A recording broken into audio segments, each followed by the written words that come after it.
Hey Facebook, we're here for part two of the Dallas Police Department shooting involving Botham Jean and Amber Geiger. As you guys come on, just let me know that you're here and you can see and hear me, and then I'll wait just a little bit and then we'll get right into it. Hey Bo, I see you, and Judy Neal, thanks for joining me. Tried to do this on my other page, and for whatever reason, um, you guys didn't know I was on my other page. So for those of you who don't know, as I wait for others to join in, I do have another page which is called Sgt Dorsey Speaks, and that's the page that I really prefer to go live from and talk about these issues. Hey Ronald, I see you. William Hines, what's up? Hey Pam Calloway, what's up? Yeah, I'd much rather do this on my public page, Sgt Dorsey Speaks, and so I guess it's going to take a little time to transition over and have everyone understand. So if you haven't already done it, please, please, please, on Facebook, Sgt Dorsey Speaks. That's the page that's also connected to my podcast, Sgt Dorsey Speaks. And so that's the place from which I'll be speaking.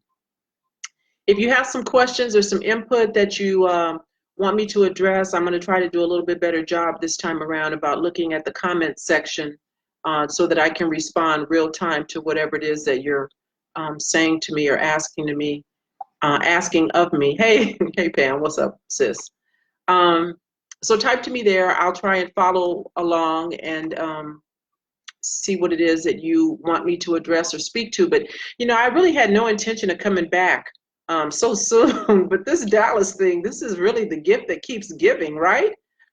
This thing has so many twists and turns and stories and other stories until, I could probably make this a daily event just to address and tamp down what I think is foolishness that's coming from the police department. And so now, Chief Renee Hall started off saying that there was going to be complete transparency. The sheriff's department was taking over this thing, and they would be reporting back to her. And now what I'm hearing is that the sheriff's department is passing the baton, if you will, and saying, well, we are no longer involved. Now it's in the hands of the prosecutor.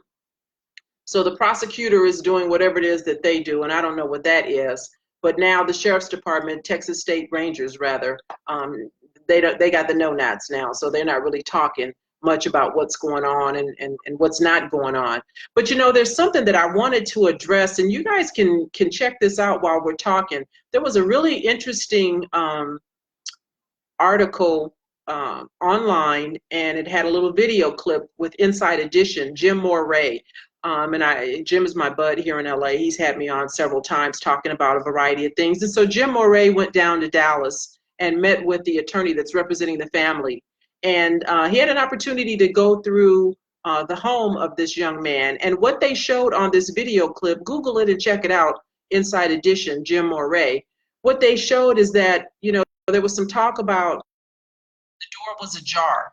And this was shown that when you open doors, they have some kind of a spring or something. And so once you open the door, it slams shut. There's no way that the door would be ajar and would stay that way.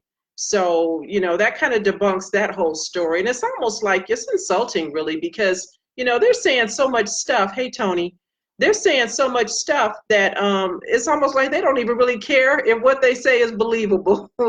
They're just telling us what they want to say in the moment. And either you like it or you don't. And I find that offensive. And one of the things that I really find offensive is yesterday when the family was memorializing their son, their loved one, there was this affidavit that was released, this search warrant information that was released. And you know what they do. They always do this. This isn't anything new. They try to besmirch the character of the deceased. Now, we know that there were probably a lot of police officers in that apartment. And so I'm not trying to say for a minute that somebody planted some drugs in that man's apartment, but look at here, there was so many folks in that apartment until we don't know who is responsible for whatever marijuana they recovered with that search warrant. And understand this, because the search warrant is kind of misleading. It says these are the items that were taken out of the apartment. It doesn't say that these were items that belonged to Mr. John. It says these were the items that were seized as a result of the search warrant. And so one of the items that was seized was a police officer's ballistic vest. Now, I'm not thinking for a minute they're trying to say that Mr. John had a police officer's vest in his apartment, but that's one of the things. Hey, Nakaya, what's up, sis? One of the things that they recovered from the apartment. And so there's something else on that list that I want you to pay particular attention to, because I've heard this. I've heard that it's only been said once and never again. But for my police officer friends out there, particularly on LAPD, you guys will remember and know back in the day, right? You could get an apartment somewhere. Hey, Christina. You could get an apartment somewhere, agree to be on-site security, and get the homie hookup on your rent, right? You could either stay there rent-free, or you could get a discount on your rent. And so I have heard, now I can't verify this, but this is what I've heard, that this officer, Amber Geiger, had a situation like that with that apartment complex, that she was on-site security and as such had a master key fob. Now, if that's true, and she could walk into anybody's apartment at any time, that's problematic. And you understand why Dallas PD and the Texas sheriffs would not want that kind of information to get out. But there's an image floating around, and I'm going to put it up on my timeline, an image of the inventory, and on there are 2 keys. I think it says RFID or something like that. I'm wondering if those 2 keys belong to Amber Geiger, and if one of those or both of those might be that master key that she used to enter his apartment. Hey, Ulysses, David Smith, Mike, hey. I'm wondering, I've got questions about that, because if that's true, then that opens up a whole nother situation, right? That opens up the possibility for the other rumor that's going around, which is that I think she lived below him and he may have been involved in music and playing music in his home because he was very active in his church. That was disturbing to her. And so I don't know, did she have an issue? Did on this day she just get fed the F up and decided that today is the day that I'm going to create a scenario that we will sell down the road, and everybody else is bought in lock, stock, and barrel to pushing that narrative? It just does not comport. And so while you look at that list, let's everybody take a step back and let's not get too emotional, because when this thing first jumped off, it was rumors galore. And understand the lessons from the election, right? That there are people out there, Russians and others, who can create an account that looks like us and say whatever and get us to perpetuate a story that is just nonsensical. Remember the picture of him and her supposedly, and everybody said, oh, there's a relationship. He knew her, he put her out, she got mad, she came back. I've not heard that said anywhere else, and I don't believe for a minute that there was a relationship between the two of them, but it certainly took off like wildfire when that first was reported, and everybody was believing it. And so let's not be so quick to believe that everything that is said and put out there is gospel. I don't think at the end of the day, unfortunately for this family, I don't think we'll ever know the truth. We will never know why that officer had beef, angst, whatever it was she had with that man, that she went to his house and did what she did. And so, like I said to you a couple of days ago, everything that they're doing is paving the way for reasonable doubt. And that's if she gets indicted, because the first hurdle is a grand jury has to indict her. A grand jury may have reasonable doubt. Yeah, Christina, I know they were saying that they used to date, but that's not, as far as I know, that hasn't been validated. I have not heard that anywhere else. I mean, I know it's out there, in the universe, but who the they are that says it to be true, I don't know. I've got some friendlies on the ground there that I talked to, one young man, and I think I can go ahead and say that we talk regularly. Dominique Alexander, he's been very active, and those of you in Dallas, you know who he is. founder of the Next Generation Action Network. And so we've been having some conversations on the phone and also via text when we can't talk. And so he's sharing some of his information there firsthand on the scene. And so I'm not believing that there was a relationship. I think this girl had issue with him. And yes, she was involved in a prior shooting about a year ago in May of 2017. She got into a situation and someone took her taser. And so she shot this individual. It was a Hispanic surname, I believe, of the person that was shot. That person didn't die. But this is not her first rodeo. And so listen, having been through this, having been involved in an officer-involved shooting, having had to meet with people and talk about the shooting and the tactics and the circumstances and what happened and what led up to it and what's going to happen now. See, she's been there, done that, right? So it's not like she's walking into this brand new and she's not sure of what to say and how to act. She's been there, done that. And she's been there, done that with the Dallas Police Department. And so I don't know what's up with this, but this inventory, these two keys and the fact that she might have a master causes me great concern. And so, I know that there's going to be a lot more said over the next few days as more stories and more versions of stories come out. And when that does, I'll come back and I'll tell you what my thoughts are. Just based on my training and experience, my spidey senses are on point. My gut never lets me down. And so as I listen and watch what they try to put forward, what they try to see will buy, I'll comment on.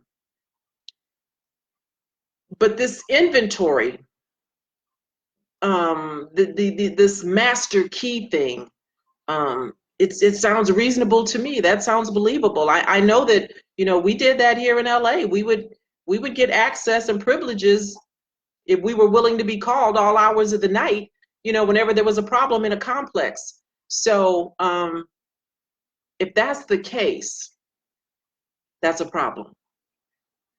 That's a problem. And I think at the end of the day, the Dallas Police Department, they understand that some money is going to have to be paid. And I think they are fully prepared to do that. We've seen police departments do this time and time again. They have no problem opening up the checkbook and writing a check to the family, and they will do nothing substantive to change the policies or the procedures that led to this death. And this was not a tragedy. This wasn't, he didn't slip and fall and hit his head on the sidewalk. This was deliberate. This was intentional. She went there.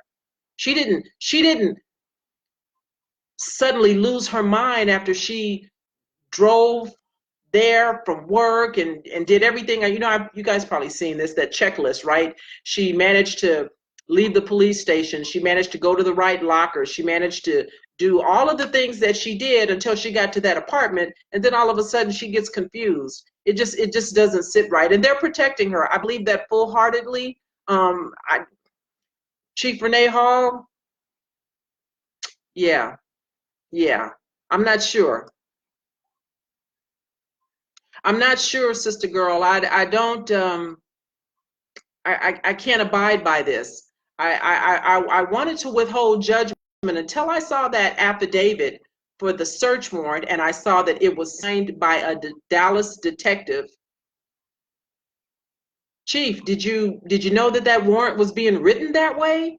Did anybody show you what was going on in your department, or did they just set you in a corner and tell you, we'll handle this and we'll tell you what we're done when we're done? Because if I were the police chief and somebody told me that they were going to write a search warrant for something as big as this is, I need to know why, what, who, where. We got to have a conversation. I want to be involved in that at the very least. If I'm not going to be involved in anything else, I want to be involved in this affidavit. And what judge, where did they get this judge that would sign something that was so preposterous? Now, I know that there wasn't a search warrant issued for this woman's house because she can give consent. I get that, if that's what they want to say. But when in the history of ever have you heard of the victim's house being searched? everything about it is about now muddying up this young man, creating, there's something he did, something he knew, something he had in his apartment that somehow made this okay. Even if all of that was going on, let's say he had a gang of marijuana in there. She knew none of that when she came home from work carrying her groceries, because I've heard that version too. Her arms were full of stuff. She knew none of that when she went in there and fired all these shots, well, fired a shot and killed this man. So we're going to have to wait and see. Yeah, Ulysses, she didn't have a breathalyzer, but they did take blood. And listen, I mean, they took blood to say that they took blood, right? You understand. That's what they have to do. But there's not going to be anything wrong with her blood. There's not going to be any problems with toxicology. She was 100% spot on, clear, lucid, and knew what the F she was doing when she did what she did. What I want to know is why. I want to know why she did what she did. So we'll monitor it. I'm going to stay on it. When you get an opportunity, take a look at that Inside Edition clip with the attorney representing the family and see how the door slammed shut so she could not have come and found it open. Make sure when we get done here, make sure that you go to Sgt Dorsey Speaks Facebook page, like it, follow me here, however you need to do, so that whenever I go live, I will always try to give you a heads up in the morning and say, hey, I got something I need to get off my chest. So let's get together a little later this afternoon. I'll do that. And just before I go on, I'll again say I'm about to go live. So please come on with me and join me so that you can stay abreast of what's going on. Then, of course, I need you to go ahead and subscribe to my podcast, Sgt Dorsey Speaks, on the podcast platform of your choice. Sgt Dorsey, SergeantCherylDorsey.com, SGTCherylDorsey.com. That's my website. So there's a variety of places where you can go to get information and hear and see what I'm saying on any given topic. I also have a YouTube channel that I want you to check out. And the things that I'm saying now are pretty much the things, that I've been saying all along. I didn't just start this. I've been at this now for about 5 years. And so to that extent, you really need to, if you want to understand a little bit more about how I got here and what forms my opinions, then go to Amazon and get a copy of Black and Blue, The Creation of a Social Advocate. That's my autobiography. Michael says, do you think the chief is complicit? Well, yeah, she's complicit because, listen, she's the reason that this thing was handed off to the sheriff's department. So that in and of itself makes her complicit. Now, does that mean that she's a co-conspirator? I don't know. But she's definitely complicit because but for Chief Renee Hall and everything that she did, none of this stuff would have happened the way that it happened. I said this the other day. If I was Chief Renee Hall, the city manager would have had to fire me on TV because I would have gone live on TV and I would have said, you hired me to do a job. You brought me here. You said you trusted me. You gave me this position. Why then now are you stripping me of my duties? So is she complicit? Yeah, she's complicit. Okay, so I'm not going to keep you much longer. I just needed to say that thing about those keys. Those keys that bothers me. Pay attention to that inventory list and take a deep breath. Don't get so sure and quick to buy into whatever you may see come across your timeline and start passing it and inboxing it to folks as if it's real. Take the emotion out of it and look at what they're telling us before you buy and believe it wholesale, okay? So thanks for stopping by. I appreciate you guys. I'm gonna come back if something breaks off over the weekend that makes me wanna talk to you and give you what I think is the real. We'll do this again. Sgt Dorsey Speaks on Facebook, Sergeant SGTCherylDorsey.com, and Instagram, Sergeant SGT Cheryl Dorsey.